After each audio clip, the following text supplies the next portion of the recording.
Messi niwe ujya kutubwira ngo inama iruta izindi nuko utumva inama iyo ari yo yose. Nje nirinze kugendera mu kigare. Ninda kumva nyine abantu baba kujya mu matwi bavuga ibintu nyine iki niki. Rero nirinze kumva ibigare by'abantu abantu nyine narabizi. Urugendo rwanjye okay, natangiye ntega moto ariko ubu ngubu nsigaye ngenda mu kamove. Koresha ubwenge ho gatoya ibyo kumugora.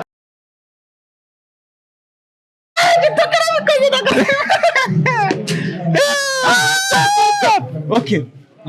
WhatsApp Kigali, WhatsApp ni Kigali, nizere ko mumeze neza. Okay, ladies and gentlemen, murakoze cyane, nitwe Musikandi, ndi umwana w'indi baracyari Musikandi on the mic. Aka kanya rero turi kuri iyo bita The Rise TV, ni channel nziza cyane y'abanyarwanda. Icyo mbasabye mbere na mbere ukutwereka urukundo, natwe tukabahereza amakuru agezweho. Turi mu yo bita Talk with Star. Uyu munsi turi kumwe n'umunyarwenya ukomeye, no umunyarwenya uri kuzamuka neza muri Jenny's Comedy Show. Aratangira atwibwira. Murakoze, nitwa Jonathan, Jonathan umunyarwenya uvuga ngo ba wowe. Yo, WhatsApp Kigali. Usije kumara iki? Nese no kunegeka ko nivuga man. Murakoze, nitwa Jonathan, ndi umunyarwenya nsengera muri ADPR Kacyiru, mudugudu wa Kabagari. Narabati Jonathan tonekaraho bwarimo.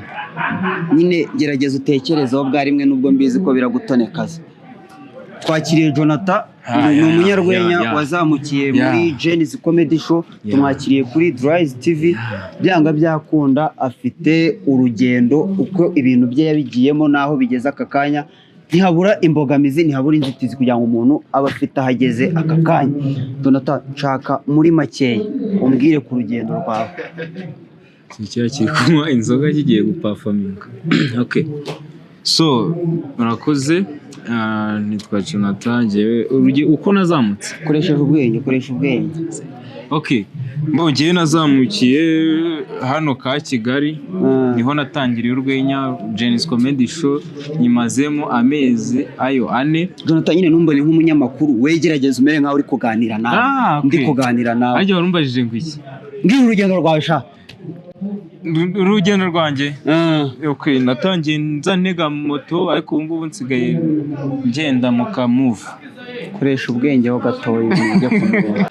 Sumbwe ngo njye musubiza. Okay, urugendo rwanjye man, jewe ibintu nabitangiye nyine bitoroshye, ni urugendo rwa rutoroshye, abantu banci intege ngo ntago uzabishobora.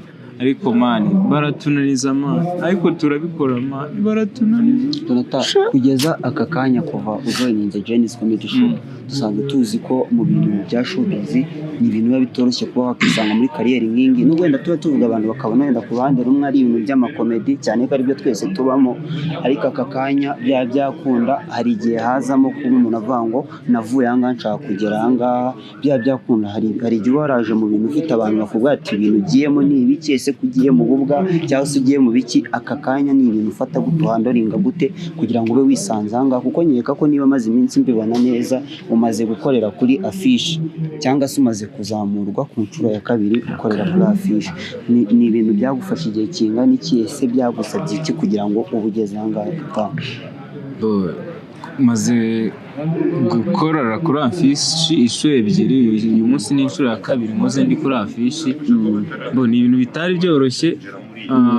Ngo Jenny's Comedy nyimazemo amezi 5 gutya, imara agenda asatira nkuko nabikubwiye. Icyo gihe cyose maze suko ntakoraga, ariko nyine ari ukuntu gukora rimwe ugatera joke ntibaziseke, abantu ntibabyakire neza, ariko nyine uko umuntu adacika intege.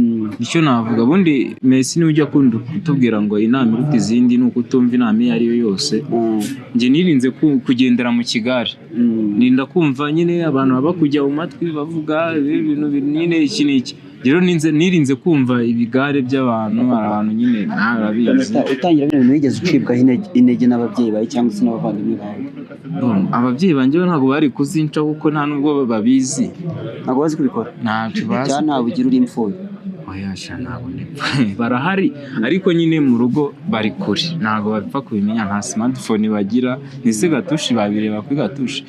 Ariko nyine intege naziciye ahubwo nabo n'inshuti zanjye nabaga nsanzwe nziranye nazo mu buzima busanzwe hano i Kigali, ariko ababyeyi banjye bo nta ntege bari kunca. Jonathan, benshi rero muri showbiz cyangwa se mu myidagaduro bisanzwe y'u Rwanda bakunda kuvuga ko usanga abantu bafite ibintu bakora cyangwa se bakabyita agatwiko katinjiza, benshi bakavuga ko ibintu bari gukora nyine ari agatwiko ariko nta kintu kivamo. Kugeza aka kanya nkawe uri hano cyangwa se nk'uwensipera urubyiruko rugenzi rwawe rushaka kuza hano ku bana bafite impano cyangwa se bashaka kugira ahandi bajya, ni iki waka kanya uvuga ugahagaruka ukavuga ngo ngiye Jenis ngeje ahangaha kuba ndi hano hahindutse iki ngiki? Muri make ushishikariza n'uri inyuma ushaka kubizamo. Arakoze cyane, umbajije ikibazo cyiza. Jenis imaze kungeza ahantu heza kamba ariko mbivuga, kuko sinyishyura inzu mu mafaranga nkura ku ruhande. Jenis inyishyurira inzu ndakodesha, nijya kubera Jenis. Ni ukuvuga ngo Jenis navuga yambereye nk'ijoro, ni ijoro kabisa kuri njyewe. Ariko inama nagira urubyiruko wenda rugenzi rwanjye ruba rwiyumvamo impano, ni ukudacika intege, kuko hari abajeni benshi baba turi kumwe bataragera nyine batarabona. Iyo tugeze kuri kariyeri yanyu cyangwa se kariyeri twese duhuriramo y'urwenya, by'umwihariko iyi ngiyi ya stand up bakunda kuvuga ko dukora ubukwe. Ni iki wowe courage uzikora cyangwa se motivation uzikura he iyo uri kumwe n'abantu bavuga ko ukora ububwa kandi nyamara ubizi ko utari gukora ubusa mu buzima bwawe? Ahantu nkora motivation bavuga ko ndi gukora ububwa, ndushaho nyine iyo umuntu ambwiye ngo ndi gukora ububwa, nawe ubwe nyine uba uri kumbwira ubwo bubwa, abambwira ko nkora ubwo ariko yaraburebye. Uvuga ngo nimba umuntu ambwira ububwa yaricaye akareba video imara iminota 10 ari kureba ububwa bwawe, nibyo bintera motivation. Ubwo mba ngerageza gukora ububwa bwinshi cyane kurugira ngo ajye abone ibyo avuga, aburebe kurushaho nyine avuga ati ubwo hasohotse ubuhe bubwa noneho ibintu.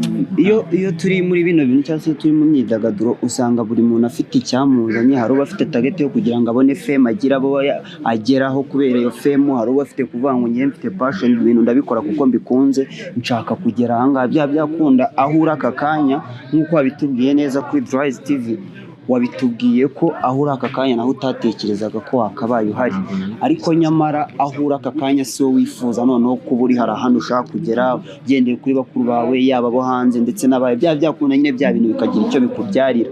Ni izihe ntego ufite mu buzima? Ese ni iki mu gutegura kwawe, ni iki wibandaho kugira ngo ibintu byawe byose bikomeze kugenda? Jewe rero intego yanjye ni ugukora cyane, kuko ahangaha ndi nk'uko wabivuze ntabwo natekerezaga ko nahagera. Iyo nyine Imana iyo ifite irigaragaza pe.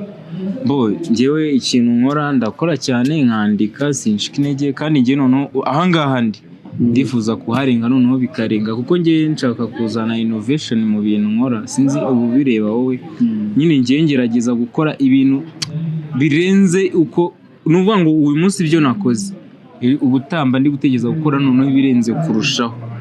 Ikintu rero ngomba gukora nshyiramo imbaraga, sinjya nicara ahantu hose mba ndi gutekereza bwabo bavuze haruguru banyita. Reka tugushimire kuri Dries TV. Ariko nawe buryo wabaye seriye. Mu by'ukuri njye ibintu byo kuba seriye ntabwo mbimenyereye mw'abantu mwe. Ibibazo bari kumbaza nawe sinkuziho ubu buseriye niba Dries TV. Reka tugushimire ko wabanye natwe, urakoze cyane. Gira ikintu ubwira abantu bari kuri Dries TV, niba ufite na platform unyuza ibihangano byawe cyangwa se ibikorwa byawe nyuma ya Jenis Comedy Show, unababwira platform yawe. Murakoze cyane abakunzi ba Dries TV. Icya mbere nitwa Jonathan, murabizi. Kuri TikTok nitwa Jonathan wacu, Instagram Jonathan wacu, mujye mu following mw'abantu mwe. Na kandi mukande subscribe kuri. Murakoze cyane, mukomeze mukande TV. Navuze ko udakunda gukoresha ubwenge cyane. Mukande subscribe kuri Dries TV, tugomeze duhure ibiganiro n'abastari. Akagaruka. Ciao.